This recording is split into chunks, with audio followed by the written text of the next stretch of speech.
Hello guys and hello miss. We are the Group-1. This is Chris Laket Agbay. This is our online talk show and it talks about the Philippine culture.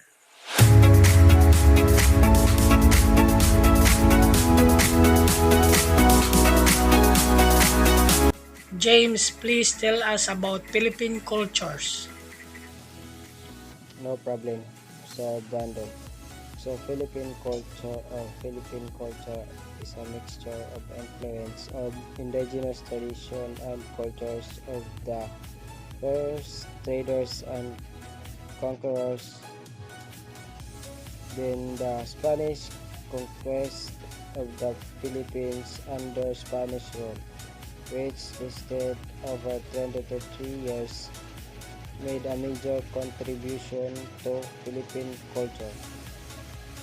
The Filipino language, more commonly known as Tagalog, has borrowed many words from Spanish.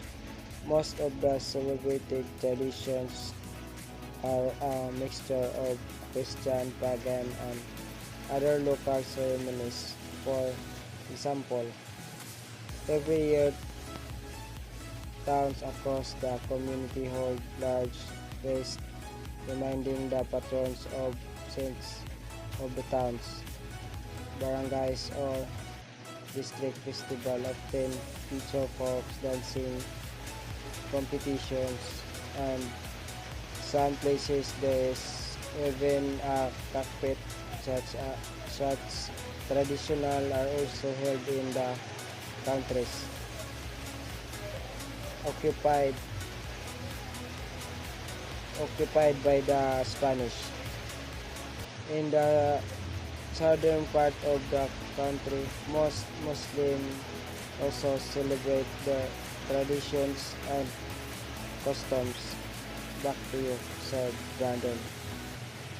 Okay, James, thank you. So next, this culture in the Philippines is so useful to show respect and love each other. Dave, please tell us what culture is that? Beso-beso, thought the mano po gesture is still widely used at present in the Filipino. Many Filipinos have also replaced this gesture with a beso. The beso-beso, which originated from the Spanish word for kiss, is a common greeting in the Philippines, similar to the mano. The beso-beso is a cheek-to-cheek kiss. The beso is more commonly used amongst the upper classes as a greeting to relatives and close friends, but is not reserved for an older person unlike the mano. Po and opo. Similar to the mano po gesture, po and opo are also distinctly Filipino ways showing respect to one's elders. The po is usually affixed to the end of sentence or paraphrases. When one is addressing someone older than him or her. For example, paumanhin in Filipino means sorry. To an elder, one would say paumanhin po.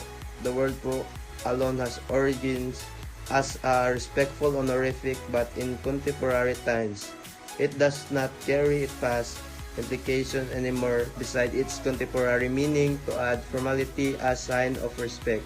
This is why it is affixed to mano po, mano, and thus is said as mano po when one is requesting the blessings of an elder. Back to you, Sir Brandon. Thank you, Dave. So next is the Philippine culture way of life. So John Kenneth, tell us what is the Philippine culture way of life. Yes, Sir Brandon. So life in the Philippines generally revolved around the extended family, including the parents, grandparents, aunties, uncle, cousin, up to several times removed. An adult family, godparents, those who home care and children entrusted should the parents die or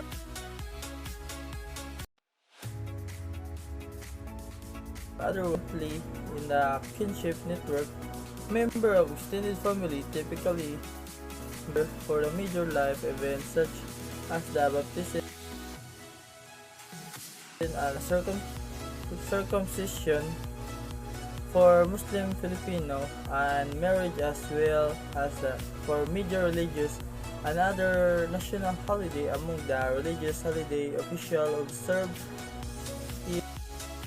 in are Christmas and Easter, as well the Eid al, which mark the end of the Muslim fasting month of the Ramadan. Other major holidays include the New Year's Day, Labor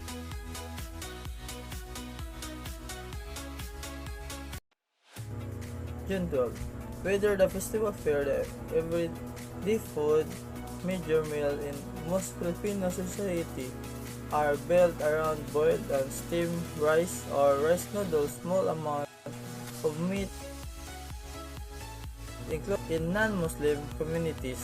Goat or fish complement the rice or noodles core along the element of fruit and cooked vegetable. Assorted alcohol drinks are made from coconut, sugar cane, and the rice ballot are duck, still the egg food in the Manila area. Also slack, shirt, skirt, and the dresses based on the Europe at the Philippines. Some garment to particular group or religious. The malong full woven tube or the clothing of the way by both men and women is characteristic of Muslim communities in Mindanao. In the urban area, many women wear the intricately embroidered the shirt, the barong for casual and formal event.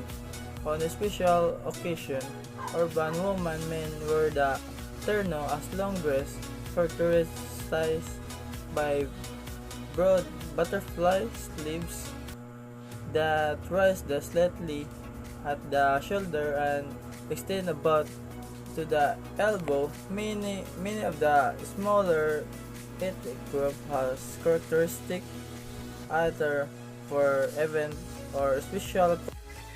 Thank you, John Kenneth. So the next is the Philippine culture communication. So in Philippine culture communication, we have verbal and non-verbal. Lead Isin, please tell us the verbal. Okay, Sir Brandon. So in verbal, we have communication style, indirect communication, refusals, and respect. In communication style, Filipinos will try to express their opinions and ideas diplomatically and with humility to avoid appearing arrogant. The tone of voice varies widely by language, dialect, and region. In direct communication, Filipinos often communicate indirectly in order to prevent a loss of face and evoking hiya on either side of an exchange. They tend to avoid interrupting others and are more attentive to posture, expression, and tone of voice to draw meaning. In refusals, since many Filipinos try to save face and avoid hiya in their interaction, many will be overly polite and seldom give a flat no or negative response when conversing with your Filipino counterpart. Try to focus on hints of hesitation. Listen to what they say and also pay close attention to what they don't say. In respect, when speaking to those who are older or higher status, Filipinos tend to use polite forms of speech at the end of phrases, sentences, or questions. They will say po to demonstrate disrespect or hierarchy. For example, when conversing with an elder or someone of higher status, one will say salamat po or thank you po. Back to you, Sir Brandon. Thank you, Lead Isin. So Lee Harvey, please tell us the non-verbal. Thank you, Sir Brandon. So, in nonverbal, we have physical contact, personal space, laughter, point, gesture, and beckoning. In physical contact, among relatives or friends of the same gender, it's it's a common for Filipino to walk hand in hand or arm in arm. This is generally done so as a sign of affection, friendship, or if they are shy and would like to someone to accompany them. Filipinos tend to be modest and conservative in their interaction with their significant other. And public displays of affection among couples, such as kissing or hugging, is quite uncommon. In personal space, when interacting with people they are familiar with, Filipino tend to prefer standing at an arm's length from one another. Around strangers, this distance is farther, however, in public areas like a market or subway. Personal space is often limited and pushing is common. In laughter, while Filipino often laugh in conversations, the meaning of laughter depends on the situation. At times, laughing may indicate happiness or pleasure, while other times it may be used to relieve tension. In some circumstances, laughter is used as an attempt to cover embarrassment in pointing. Filipinos may point to objects by puckering their lips and moving their mouths in the direction they are pointing to. Pointing with the index finger is often understood as an expression of anger. In gesture, putting one hand on their hips is a sign of anger. In beckoning, the common way to beckon someone is by gesturing with the hand facing downwards and waving fingers towards oneself, the same gesture that would represent showing in Australia. If a Filipino wants someone's attention, it is common for them to make a sound. Psst. Back to you, Sir Brandon. Okay. So, that's all our online talk show. Thank you for watching.